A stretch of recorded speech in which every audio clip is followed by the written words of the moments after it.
Hola amigos, bienvenidos a un nuevo episodio de Entre Amigos. Hoy tenemos un tema fascinante y esencial, la nutrición y su relación con las condiciones autoinmunes.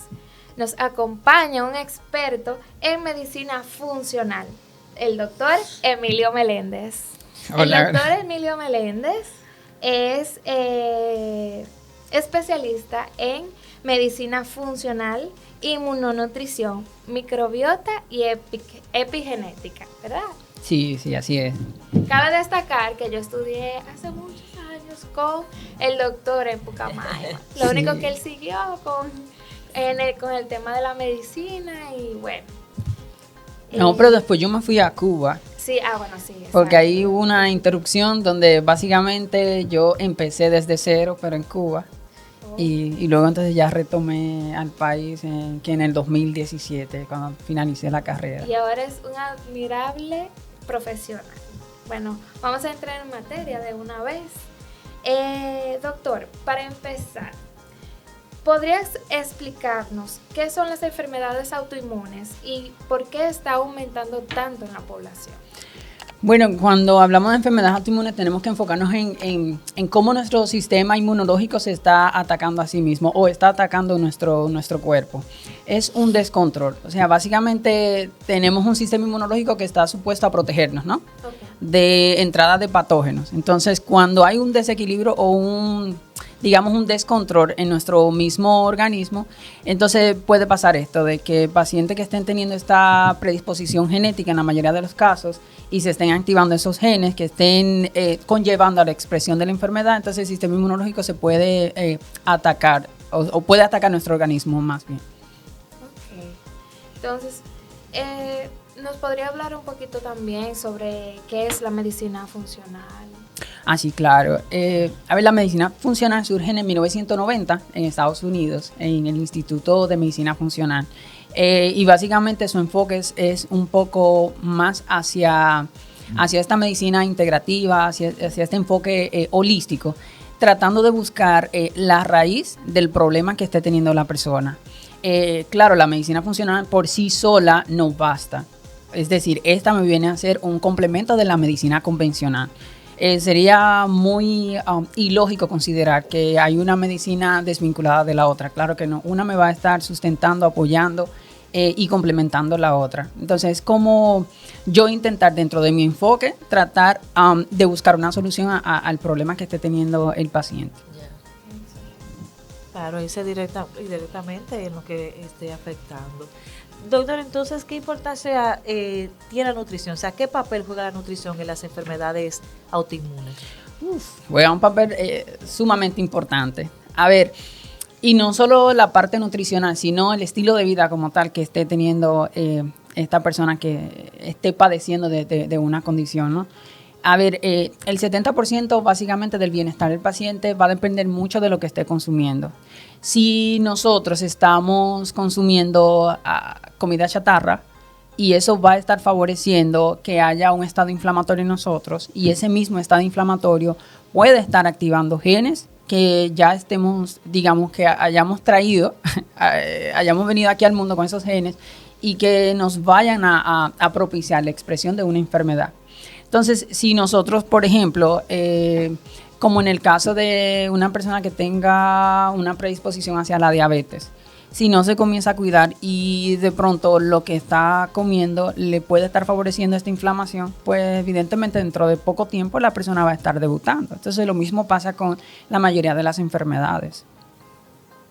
Ok, realmente, no, y que a veces que uno come cosas que uno sabe que la comida chatarra en realidad hace daño no solo a nosotros, a cualquiera que se entienda que no tiene una condición, pero uno dice lo que le hace daño al que uno le gusta. No, a ver, el cuerpo hasta cierto punto va a estar tratando de regular o de amortiguar. ¿A qué me refiero?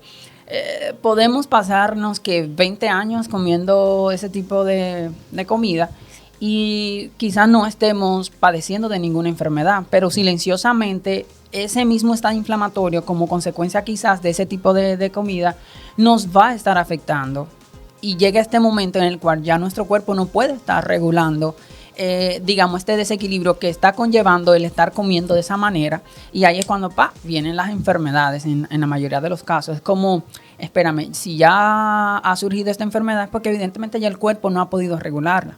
Es como en el caso de la hipertensión, o sea, los riñones al inicio están como que amortiguando, aguantando, ayudándome a tratar de equilibrar la presión, pero ya llega a un punto en el cual o sea, no pueden, ¿no? ¿Cuáles son las enfermedades más comunes, autoinmunes, con las que usted ha trabajado o trabaja? Bueno, la más común es la artritis reumatoide, aunque también tengo pacientes con esclerosis múltiple, con espondilitis anquilosante, con lupus, y déjame ver cuál otra, y no recuerdo así con exactitud, pero son varias. Claro, si tuviera que cuantificar, dirías que artritis reumatoide es lo que más predomina dentro de la población que atiendo. Ok. Entonces, ¿cuáles alimentos o qué alimentos recomendaría evitar a nosotros como personas, como pacientes de enfermedades autoinmunes? Eso va a depender. Va a depender primero el estadio de la enfermedad. O sea, nosotros tenemos que enfocarnos en que no es el hecho de nosotros tener un tipo de dieta específica para la enfermedad, sino hacer algo totalmente personalizado. De pronto, una persona que tiene esclerosis múltiple y que está en una fase donde su sistema inmunológico está muy reactivo, y que de pronto está muy descontrolado, la alimentación que pueda llevar a esa persona no va a ser la misma a otra que ya esté bien controlada. Porque, bueno, hay dos tipos, a grosso modo, hay dos tipos de alimentos que me pueden estar incidiendo sobre el sistema inmunológico. Y como sabemos que la esclerosis múltiple es una enfermedad, básicamente donde el mismo sistema inmunológico comienza a destruir la vaina de mielina. O sea, básicamente el enfoque es nosotros ayudar a ese sistema inmunológico, ¿no?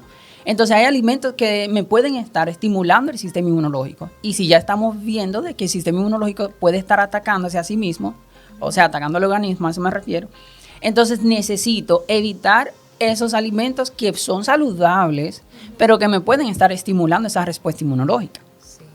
Bien. Es una ruleta rusa. Exacto, entonces allá va el punto. Hay alimentos que son inmunoestimulantes y hay otros que son inmunomoduladores.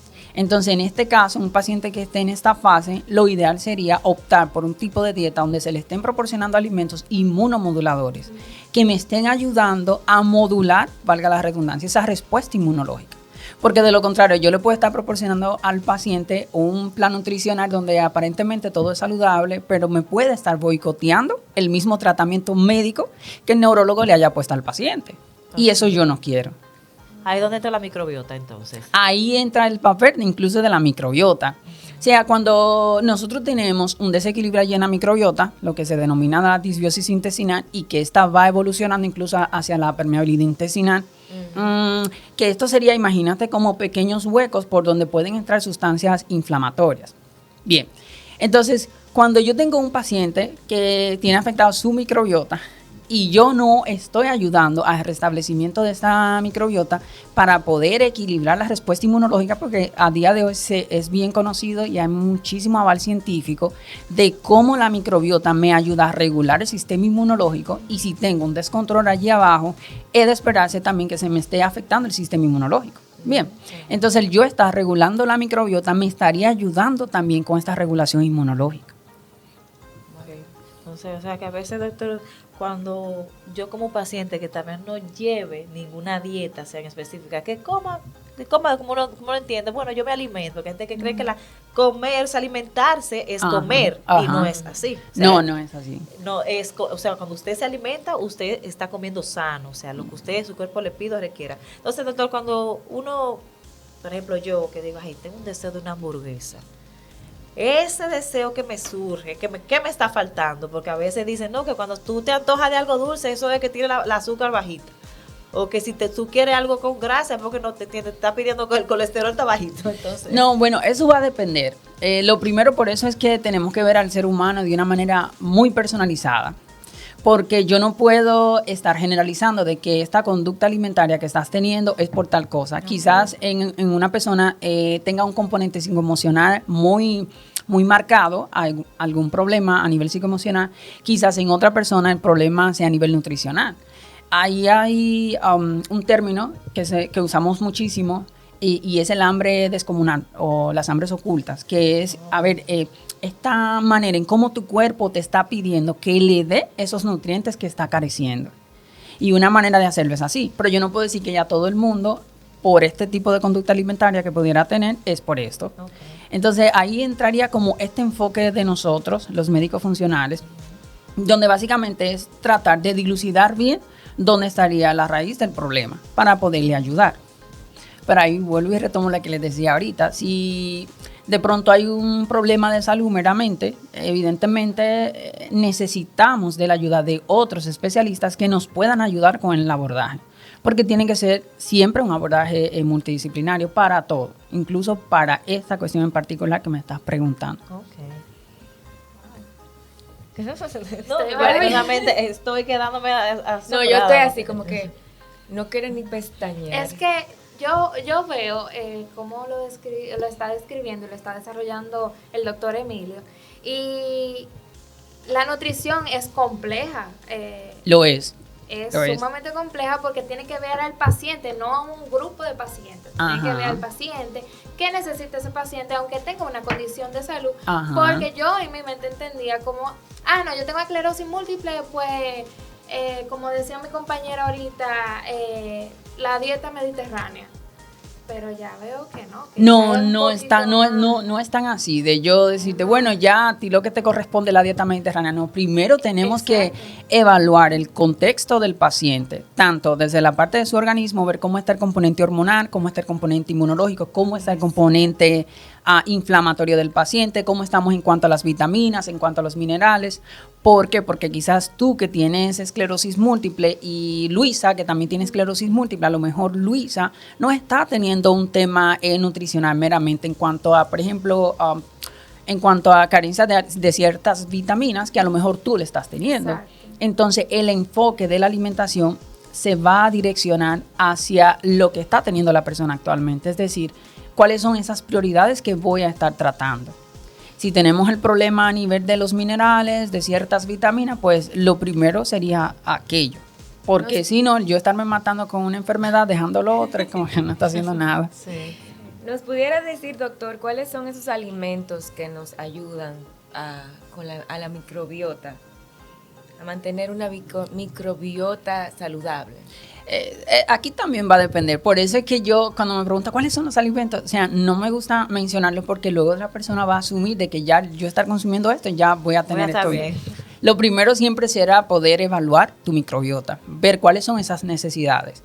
¿Por qué? Porque no es lo mismo tener un paciente con una condición de una disbiosis intestinal leve, un desequilibrio leve de tu microbiota, a tú tener uno que tenga una permeabilidad intestinal, donde básicamente estamos refiriéndonos a una disbiosis intestinal severa. Ajá. ¿Y por qué? Bueno, precisamente pasa lo mismo que en los prebióticos y los probióticos. Yo no te voy a decir, mira, consume prebióticos y probióticos porque te va a ayudar con la microbiota. Ojo, depende. Depende qué tipo de disbiosis esté teniendo, porque si tenemos esta disbiosis intestinal leve, bueno, es pasable, pero también hay que ver cuál es la necesidad de esa microbiota actualmente, para saber qué tipo de probiótico te voy a estar sugiriendo. Y por otro lado, los probióticos no se deberían consumir ahí solos, sino que se tienen que acompañar de los prebióticos, porque es como que me van a alimentar a esos probióticos. Y entonces en la permeabilidad intestinal, por ejemplo, no se debería estar consumiendo los probióticos. O sea, al estar teniendo esos pequeños huecos allí abajo, si yo estoy consumiendo probióticos, o sea, en vez de yo ayudar a sellar aquello, básicamente estaría favoreciendo un mismo estado inflamatorio por la entrada de sustancia hacia nuestros torrentes sanguíneos. Entonces va a depender el estadio de tu microbiota. Sí, no es tan fácil. Imagínate como que primero tenemos que sellar la puerta. Hasta que no se selle esa puerta, pues no se debería consumir. Los probióticos me van a estar ayudando sobre este revestimiento. No es revestimiento, sino lo que va a estar arriba de ese revestimiento. Ajá, más o menos. Yo soy una que realmente me gustaría ponerlo a prueba todo eso de una vez para como usted dice, para ver espérate, resultados. No son hipótesis. Ya está comprobado, ¿ves? Y bueno, por eso precisamente es que incluso ciertos profesionales no le dan tanta importancia a esto, o sea, porque es que se quiere utilizar de manera ilógica. O sea, de que, ya tú tienes esto, pues consume probióticos. Sí. No, hay que ver tanto el tipo, la misma cantidad también, la calidad de esos probióticos y saber si verdaderamente los están necesitando o cuál cepa es que necesitamos en un caso en específico. Ya. Doctor, ¿son los genes nuestro destino? No. No, ahí nos estaríamos adentrando un poquito a lo que es la epigenética. Ajá. Esta área tan emergente dentro de la ciencia, que ha venido a darnos como un poquito de alivio. Por años se consideraba que una persona que genéticamente tenga cierta predisposición, pues ya va a padecer de tal enfermedad para toda la vida y listo y ya. Pero no, o sea, viene la epigenética a decir, no, nosotros, espérate, o sea, está bien que tú puedas tener esta predisposición genética, pero no necesariamente esos genes se tienen que activar y yo expresar la enfermedad. O sea, que si mi abuela fue diabética, no necesariamente. No necesariamente. Y ahí está el punto, que incluso aunque esos genes se estén activando y yo esté expresando la enfermedad, yo puedo también inactivar esos genes. ¿Es algo fácil? No, no es algo fácil. ¿Es para todo el mundo? No, tampoco. Pero se puede, sí se puede hacer. O sea, tendríamos que ver todo el contexto del paciente. Influye muchísimo la parte medioambiental, donde vive la persona, donde se desenvuelve, el componente psicoemocional, la alimentación, sea dentro del mismo estilo de vida, depende muchísimo la alimentación, el ejercicio, si es una persona que es sedentaria o no, el tipo de trabajo que esté teniendo la persona, la carga de estrés, en fin, o sea, depende de muchos factores.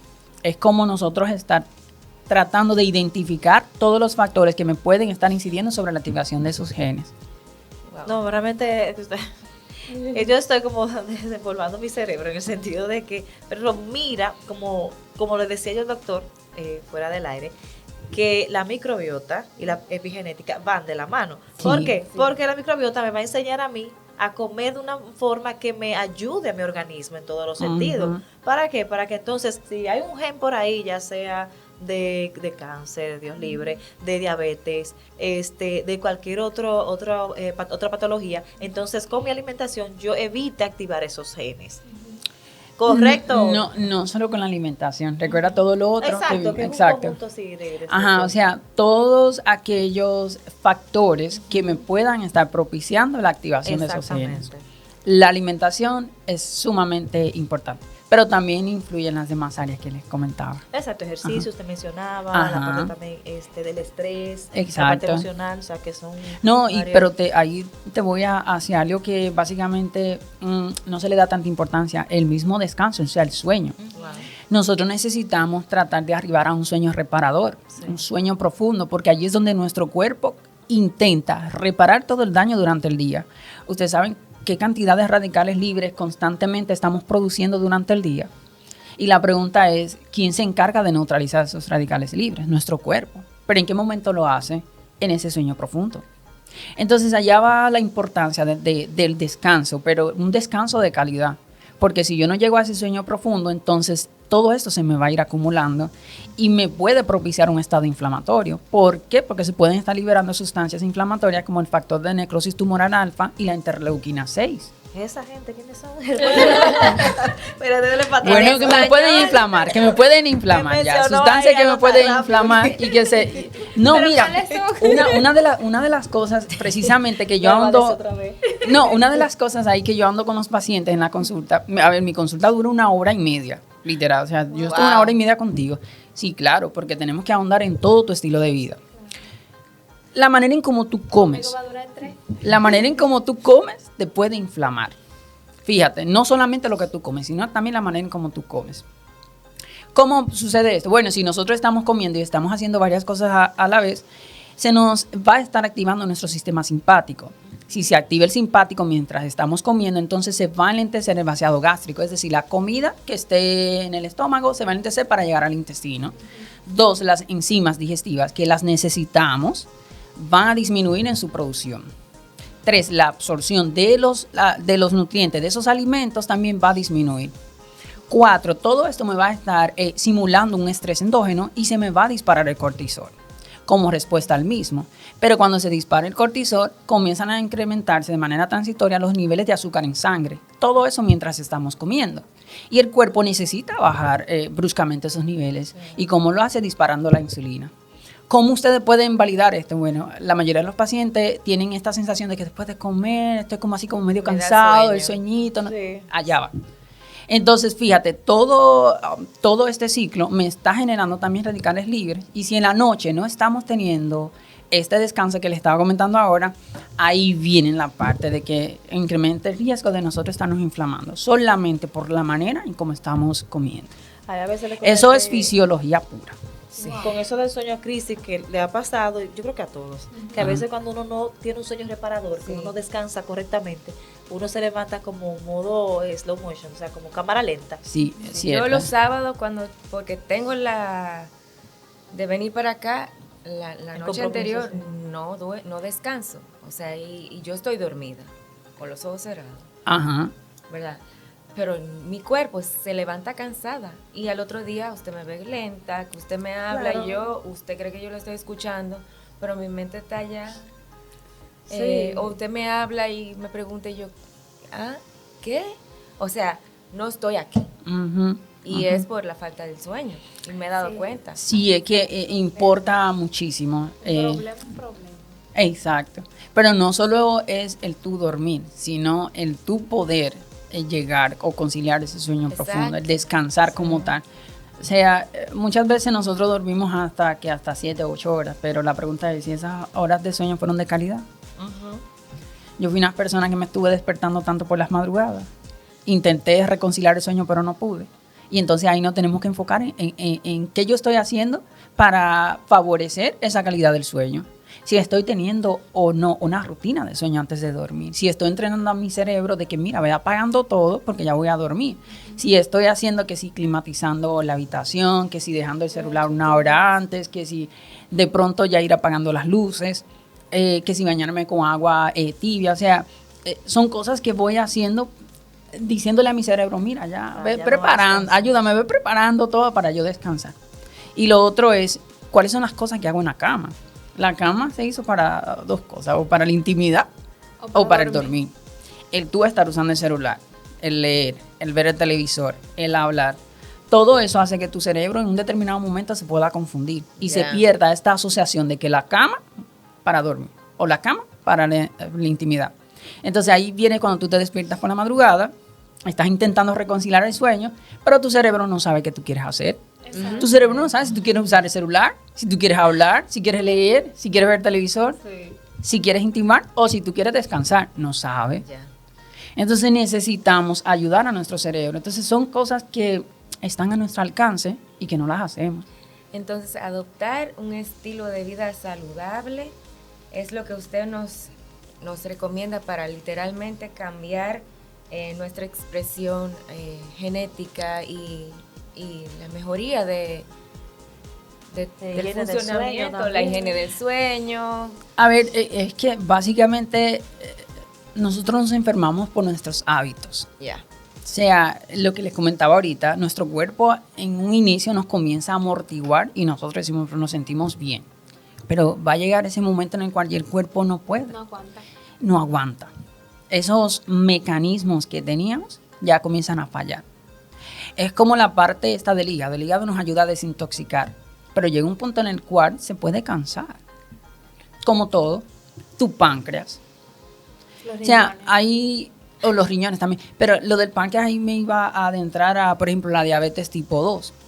A grosso modo, la más común es por una insulinoresistencia. Hay una resistencia a la insulina, pero también hay otra que es donde hay una disminución de la producción de la insulina por el páncreas. O sea, en la tipo 2. No me estoy refiriendo a la tipo 1, donde básicamente se destruyeron estos islotes pancreáticos y ya no hay producción de insulina. Me estoy refiriendo a la tipo 2, donde todavía hay una producción, pero ha disminuido, ha cesado esa producción. Entonces, allá va el punto.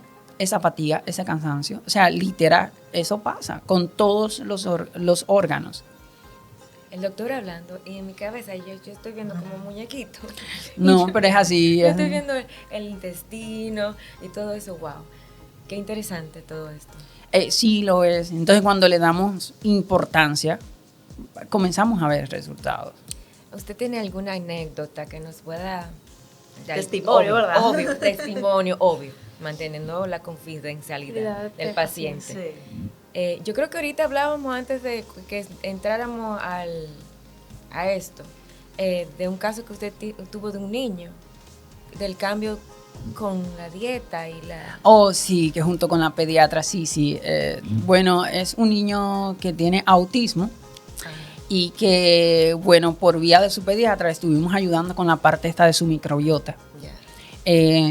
Básicamente, o sea, fue una intervención multidisciplinaria y hemos visto cómo la madre ha referido los cambios conductuales que el niño ha tenido. O sea, en la escuela ha mejorado muchísimo y los profesores incluso están muy contentos. O sea, es como que no se esperaban eso. Pero sí, tenemos más casos. Hay uno de mis primeros pacientes que tenía una esplenomegalia dolorosa, ese es un agrandamiento del vaso. Y este señor tenía ya años padeciendo de esto, este agrandamiento del vaso. Y básicamente ni siquiera se podía tocar en esta parte de acá, no se podía acostar de ese lado. Y hasta el momento no tenía un diagnóstico, era una esplenomegalia idiopática. Le habían hecho marcadores tumorales, le habían hecho resonancia magnética, o sea, no le habían encontrado nada. Y entonces básicamente ahí es donde nosotros pudimos complementar, o sea, porque ya se había descartado todo por parte de gastroenterología. Y básicamente lo que tuvo el paciente fue una permeabilidad intestinal moderada. Okay. Comenzamos a trabajar y él tenía de tamaño, el vaso tenía 18.5 centímetros y el tamaño del vaso oscila entre 11 y 14 centímetros. Y él tenía 18.5, wow. Imagínate. Y bueno, el hecho está en que al cabo de 2 meses, gracias a Dios, ese vaso disminuyó su tamaño de 18.5 a 14.5.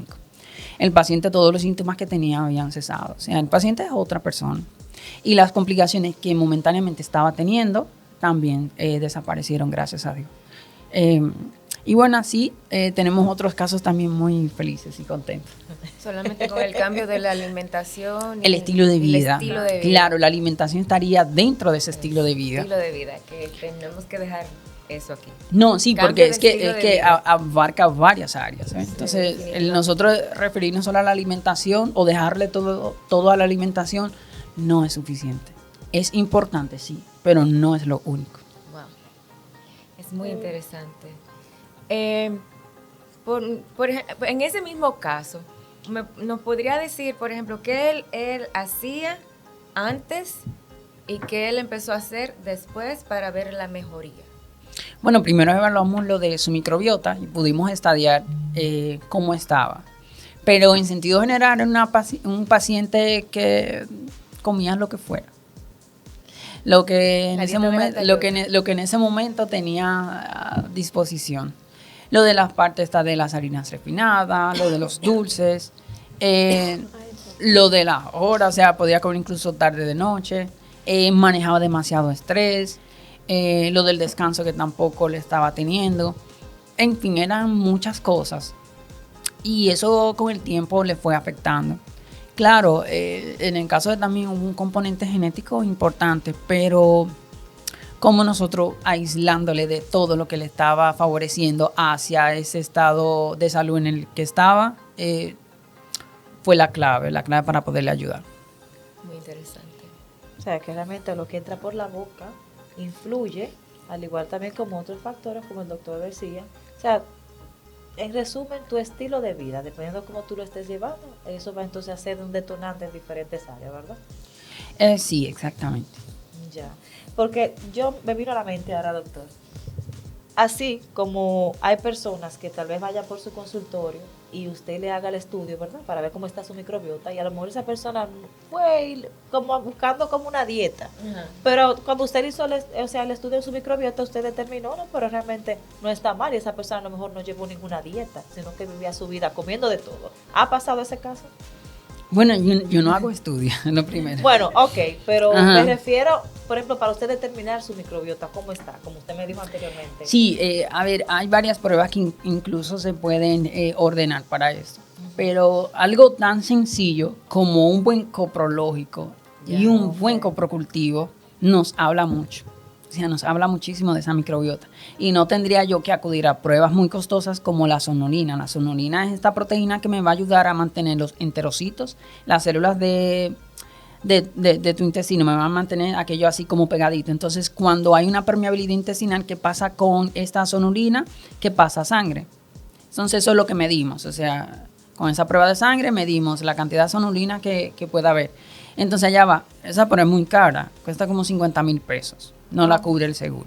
Entonces, la pregunta es, si yo tengo a alguien que específicamente me puede ayudar haciendo un buen coprológico y un buen coprocultivo, me ayudaría muchísimo. ¿Qué es lo que yo suelo ver en los pacientes? Sobrecrecimiento de cándida, sobrecrecimiento de Escherichia coli enteropatogénica, sobrecrecimiento de varios parásitos.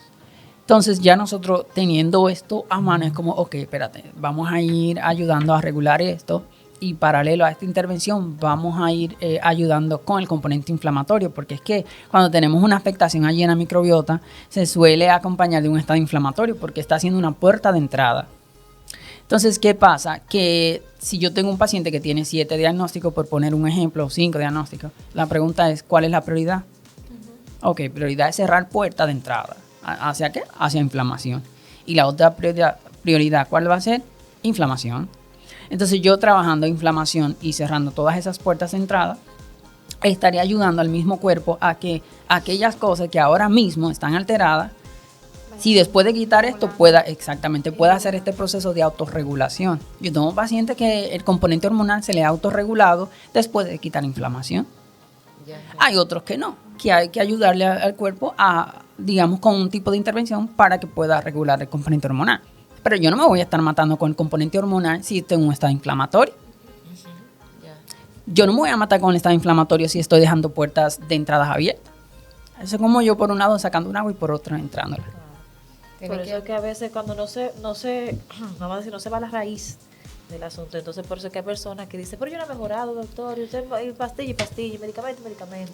Ahí es donde ve el asunto de que los pacientes no suelen comenzar a tomar conciencia de la importancia del estilo de vida. Sí. O sea, si yo no estoy cerrando esa puerta de entrada, por ejemplo, hacia ese estado inflamatorio, y me están poniendo un medicamento que me está ayudando a una enfermedad que se me ha presentado quizás como consecuencia de ese estado inflamatorio, si el estado inflamatorio persiste, la persona por más medicamento que esté consumiendo, pues su cuerpo va a ir en deterioro. Momentáneamente le va a estar ayudando, pero eventualmente o habrá que aumentar la dosis o habrá que incorporar otro tipo de medicamento o habrá al final que sustituírselo, sea por uno más fuerte.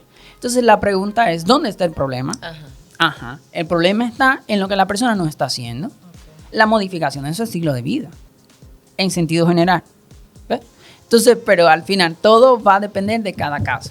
Esto es, digamos, algo a grosso modo para ir teniendo una idea.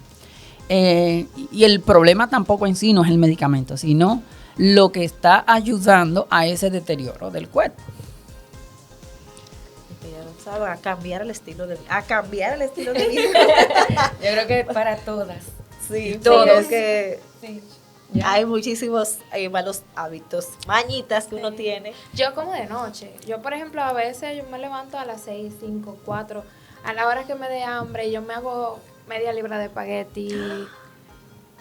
Y ya yo me quedo obviamente despierta hasta que me dé sueño al otro día. Entonces es un descontrol total que yo misma me estoy provocando todos los síntomas que en algún momento yo he tenido. Sí, literal. Y más Porque esa como hora, ya ¿no? mencionas, una cosa lleva a la otra. Lleva a la otra, exacto. Entonces luego estamos como con el caparazón de víctima. ¿Por qué me está pasando eso? Pero ¿Por qué yo a como mí? bien, pero tú comes, pero ¿A no qué hora? bien. ¿A qué hora comes? Y recuerden de qué manera. ¿Y de qué? ¿De Lo qué están manera? haciendo. ¿Y qué comiste? Ajá. ¿Y qué Exacto. cantidad? No, todo influye, todo influye. Entonces luego viene que no pude dormir. Obviamente el cerebro no puede dormir porque está... No, pues todavía está haciendo la digestión. Exactamente, no ha terminado un proceso. Exactamente. Yo, de hecho, si salgo de noche así, que ceno por ahí, yo trato que cené, pero a veces no me gusta, porque como que al día siguiente se supone que yo debiera levantarme tranquila, aún así me levanto como con más hambre. Y yo digo, pero ¿cómo fue? Entonces entiendo, pero si yo cené anoche y me comí, vamos a decir, algo que entiendo que me va a sostener bastante tiempo, o sea, en la mañana estoy yo otra vez como que no comí. Y entiendo, pero venga, y me levanto, doctor, con más hambre, o sea, de lo normal, como que si tuviera como 2 o 3 días sin comer. Ahí hay que ver qué tú habrías comido lo primero. Por eso ¿Y a quién tú estás alimentando con eso que tú estás comiendo? Fue realmente Si es a los comida malos, chatarra. a los malos o a los buenos. Comida ¿Te das chatarra. cuenta? Comida Me chatarra. viene ahora, doctor, ahorita usted mencionó la cándida y los parásitos y todo eso. ¿Qué influencia tienen la cándida y en la conducta y en la inflamación, en las enfermedades autoinmunes? Claro, mira. ¿Cómo se ve? Cuando, ¿Cómo yo puedo saber que yo tengo cándida? ¿Cómo yo me puedo dar cuenta? Bueno, ahorita, como les comentaba, tú haciendo un buen coprocultivo, ahí te puede salir. Ya. Independencia de porque quién no esté tiene haciendo. síntomas así. No hay O sea, síntomas. Hay no personas que incluso ni siquiera tienen síntomas. O sea, Ya. yo tengo pacientes que asintomáticamente hablando, que no ha venido por un cuadro gastrointestinal como tal, o sea, y yo le mando a hacer esto, y entonces allí en el reporte sale. Oh, wow. Sí, exacto. Entonces allá va el punto. Hay pacientes que de pronto no tienen síntomas, pero muchas de las veces porque incluso algo que puede estar teniendo lo ha normalizado. Hay muchos de los síntomas que nosotros no normalizamos. Uno de ellos, por ejemplo, es esa hinchazón abdominal. O sea, muchas veces nosotros estamos así como medio hinchados, pero es como, exacto, que ya tú comienzas y tú dices, ay, no, eso es parte de mí. Entonces, sí, pero como que tú no le das importancia, ¿no? Pero después que tú comienzas a trabajar esto y ya tú te estás sintiendo diferente, tú dices, ay, pero sí, o sea, yo sí tenía un problema. Entonces allá va el punto. ¿Cómo influye en las enfermedades autoinmunes? Bueno, cuando tenemos este desequilibrio y que vimos ahorita que eso me puede conllevar a un problema mayor con mi sistema inmunológico porque es uno de los rectores para regularlo, entonces estaría favoreciendo la progresión de la enfermedad autoinmune. Wow. O sea, literal, eso no te lo digo yo. Eso ya hay demasiado aval científico, donde cuando nosotros estamos teniendo este desequilibrio en nuestra microbiota, favorece que sustancias inflamatorias me estén inflamando. Y lo otro es, este control sobre nuestro sistema inmunológico también se comienza a ver afectado. Uh-huh. Bueno, yo creo que ya yo agoté todas mis preguntas. Realmente ya está. Bueno, pudimos aclarar, yo creo que todo lo relacionado con la nutrición, con la microbiota, la epigenética, que eran temas para mí desconocidos. Honestamente, doctor, yo vine aquí ignorante con relación a todo eso. Claro, me informé un poco antes de que usted estuviera aquí, ¿verdad? Para poderme poner a la par con usted y entender un poquito su área. Pero realmente esto era algo que yo debí saber desde que se me diagnosticó la condición. Sí, tuviéramos A ver, otro lo que pasa es que resultado. estamos todavía en pañales Sí. y hay ciertos rechazos hasta cierto punto, incluso desde el mismo ámbito profesional. Sí. Y eso yo lo entiendo, porque es que también desde la parte misma de la medicina funcional vemos cómo médicos funcionales están en contra de la medicina convencional y muchas veces se puede creer de que esa es la perspectiva de la medicina funcional. Nada más lejos de la realidad. O sea, que un grupito esté haciendo eso no significa que ese sea el fundamento o la esencia de la medicina funcional. Todo lo contrario. Como les decía al inicio, o sea, el trabajo en equipo es lo que va a hacer la diferencia. O sea, tú desde tu área, tú eres neurólogo, tú desde tu área, hazme favor, haz lo que esté a tu alcance y yo me voy a enfocar en otras cosas que quizás tú no le das importancia y está bien, porque es que por eso cada quien en su área. Entonces, a lo mejor yo vengo a complementar ya lo que tú estás haciendo. O con los estudios que tú le has podido realizar a los pacientes y que de pronto tú no has dado con un diagnóstico, aquí vengo yo entonces ahora a ayudar a complementar esta búsqueda, este bosquejo. Entonces es como, ok, vamos a arribamos a este diagnóstico. Oh, si era eso, claro, quizá era cosa que es normal, que tú no le des importancia, porque no es de tu área. Entonces allá va el punto, o sea, de nosotros podernos abrir un poco a trabajar en equipo en pro del bienestar del paciente. Si usted quiere ayudar al paciente, se supone que usted debería hacer lo que esté a su alcance para favorecer esa mejora del paciente. A mí me gustó algo mucho que tú mencionas, que usted mencionó ahorita. Tú me puedes tutear. Sí, pero Yo no soy sabe, tan para vieja. La formalidad de... Ah, no. Bueno, y era de que como doctor, tú no buscas una masa de pacientes. Oh, sí. Tú exacto. prefieres tener pocos pacientes, Ujú. pero ver Resultados. resultados ver positivos. Ver resultados, Y sí. eso de verdad es admirable. Sí. Porque, wow, ahora mismo estamos viviendo en la época de que es más negocio que otra cosa. Y de ti vemos una humanidad, una empatía real. Bueno, a Dios las gracias, ¿no? Por ello. Y bueno, y es para Dios todo. Pero sí, de corazón les digo, claro, o sea, yo no busco esto de estarme amontonando en pacientes. O sea, yo en un día te veo máximo 5 pacientes, porque como les decía ahorita, yo duro 1 hora y media con cada paciente. O sea, a mí me importa mucho la calidad de lo que yo esté claro. haciendo.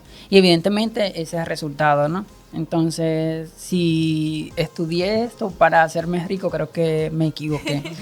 Porque no es mi objetivo, ¿no? Claro, no es que uno vaya a estar trabajando en vano, pero es el hecho de cómo tú darte tiempo para poder estudiar todo el contexto del paciente. Pero yo no trabajo sola. Yo no trabajo solo, por eso precisamente, exacto. O sea, si yo necesito del área de hematología, pues ahí estamos interconsultando con hematología. Si necesitamos el área de neurología y así sucesivamente cada especialidad. Lo importante al final que es ayudar al paciente. Claro, ese es el enfoque. ¿Y dónde usted está ubicado, doctor? ¿Dónde podemos ir a visitarlo? Mm, Yo voy a hacer mi cita ya pronto. Sí, Vamos. Nosotros tenemos Una cita colectiva, doctor. Bueno, pues estamos en el centro Incluyo, está en Villa Olga, Santiago, y también de forma virtual para las personas que quizás no sean de aquí de Santiago y quieran consultar. ¿Cuál es tu número de WhatsApp? ¿Cuáles son tus redes sociales? No de WhatsApp, tiene el número de su Bueno, de oficina, perdón, Ah, de la ya. consultora. Está Pero bien. el doctor no aguanta los mensajes. Sí, verdad. No, pero bueno, las redes me encuentran como doctor, como Dr. Emilio Meléndez. Ese es el Instagram. Y el contacto es 829-221-0404. Allí le va a estar atendiendo mi hermana Ibelice. Ah, excelente. Oh, mira todo. Bueno, ya saben, si necesitan una evaluación funcional, tenemos al doctor Meléndez. Completa. Sí. Gracias. Sí, nosotros gracias. vamos, así que esperemos que ustedes también estén por ahí.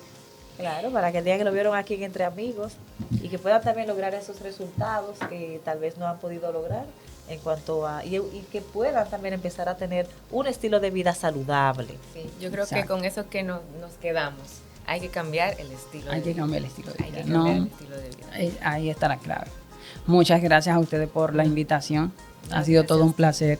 Para Gracias a nosotros usted. ha sido un Gracias a placer. usted, gracias a De usted por verdad su que tiempo.